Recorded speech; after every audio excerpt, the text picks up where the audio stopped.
Selamat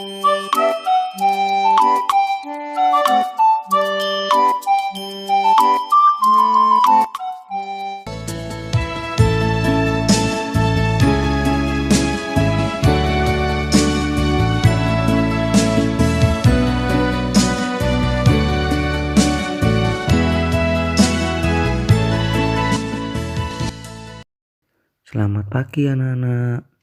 Semoga kalian sehat selalu dan tetap semangat. Sebelum pelajaran dimulai, sebaiknya kita berdoa dulu. Kali ini kita akan belajar tema 6, benda dan materi. Subtema 1, karakteristik benda padat. Tujuan dari pembelajaran kali ini: 1. Siswa dapat mengidentifikasi dan mengategorikan benda-benda di sekitarnya. 2. Siswa dapat memilih benda yang tepat sesuai dengan kebutuhannya.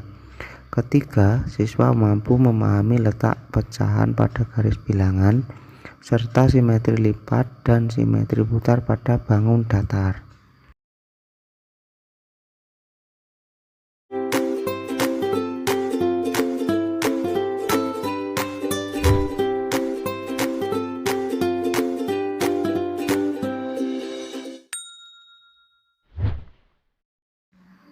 Oke anak-anak, sekarang kita mempelajari sifat benda padat. Sifat benda padat: pertama, benda padat memiliki berat. Kedua, benda padat tidak berubah bentuk jika dipindahkan. Ketiga, benda padat ada yang keras dan lunak. Contoh benda padat yang keras yaitu besi, kerikil. Contoh benda padat yang lunak, plastisin. Yang selanjutnya, benda padat dapat berubah wujud. Nah, sekarang coba perhatikan gambar-gambar berikut. Gambar yang pertama, benda padat yang ada di sekitar kita. Dari gambar berikut, kita bisa melihat beberapa benda padat. Misalkan kursi, buku, bola, pisau, gunting. Ada lagi yang gambar di samping: piring, mangkok, cangkir, guci. Dari beberapa gambar tersebut, ada benda padat yang terbuat dari keramik. Ada juga benda padat yang terbuat dari kayu dan benda padat yang terbuat dari plastik. Kemudian, dari gambar-gambar tersebut, kita bisa mempelajari benda padat yang dapat digunakan sebagai kebutuhan sehari-hari. Misalkan kebutuhan untuk memasak, kebutuhan untuk sekolah. Dari situ kita bisa mengelompokkan beberapa benda-benda tersebut ke dalam kebutuhan yang diperlukan sehari-hari. Setelah itu, kita bisa mempelajari pelajaran berikutnya. Pelajaran berikutnya yaitu garis bilangan. Coba perhatikan gambar berikut. Pada gambar berikut ada sebuah gambar batang kayu. Kayu merupakan salah satu benda padat yang memiliki berat lebih ringan daripada batu dan logam. Sifat kayu keras dan kuat. Coba perhatikan gambar batang kayu di bawah ini. Pada gambar berikut, kayu masih utuh atau masih dalam satu bagian, tidak terpisah atau terpotong dan tidak dibagi. Jika ditanyakan dalam garis bilangan, maka penulisannya sebagai berikut: 0 sampai 1 atau 1 kayu dari satu bagian kayu tersebut.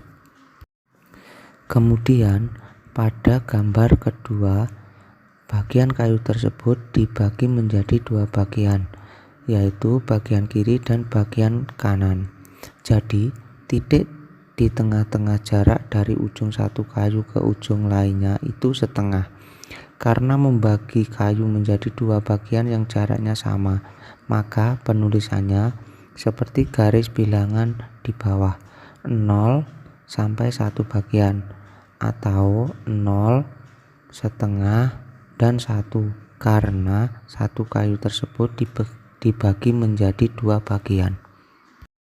Selanjutnya, pada gambar kayu ketiga, kayu tersebut dibagi menjadi 3 bagian yang sama besar, yaitu bagian kiri 1/3 kayu, bagian tengah 1/3 kayu, dan bagian kanan 1/3 kayu.